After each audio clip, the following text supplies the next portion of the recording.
Hello, my name is Cory Benson, Controls Engineer at BluePrint.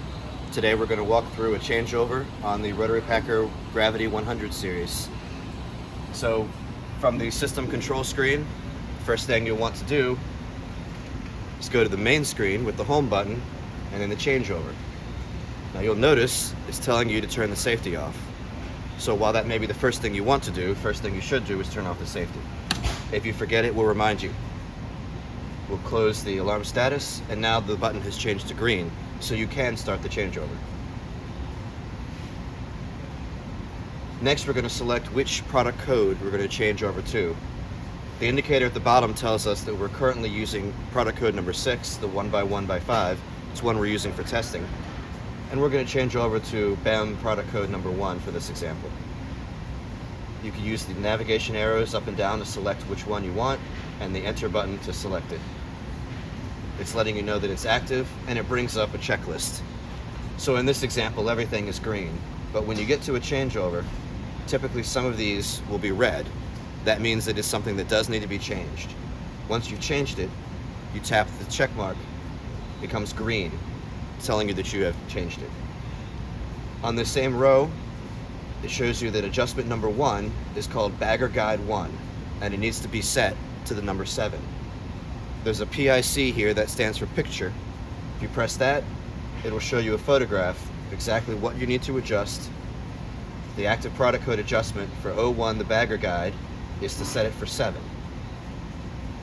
Close brings us back to the screen.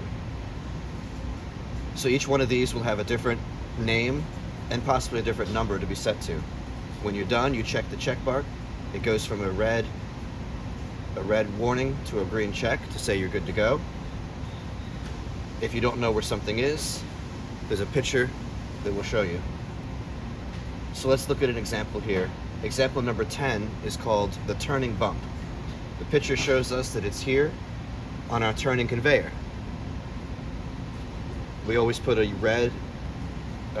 yellow number indicator on it and a white measurement scale for you to set it to that number. So over here on the machine, on the turning conveyor, you'll find a yellow number 10. The adjustment is made here. The handles are typical turn left to loosen, turn right to tight. You line it up for the number we had on the screen, which was 10. Lock it down, and it's good to go. So now you've completed the changeover for adjustment number 10. Once you have all these checked, you'll see this button appear that allows you to move forward. Now you can't move forward until everything on this screen is checked.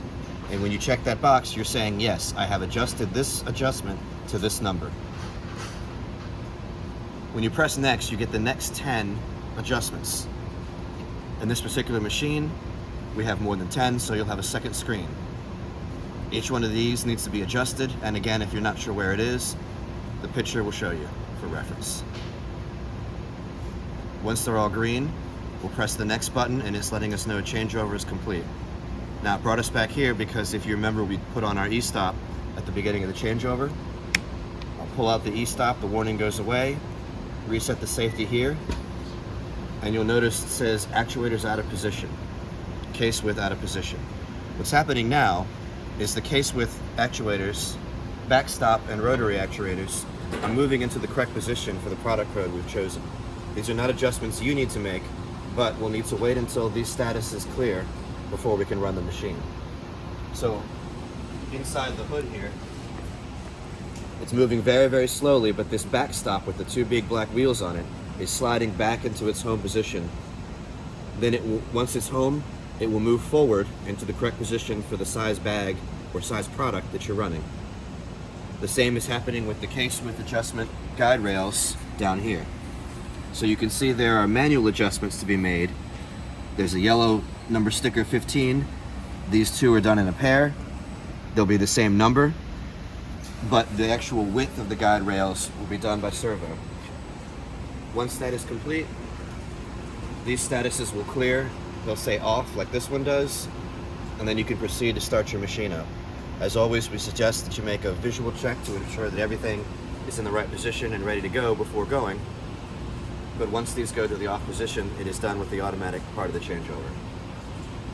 Thank you very much.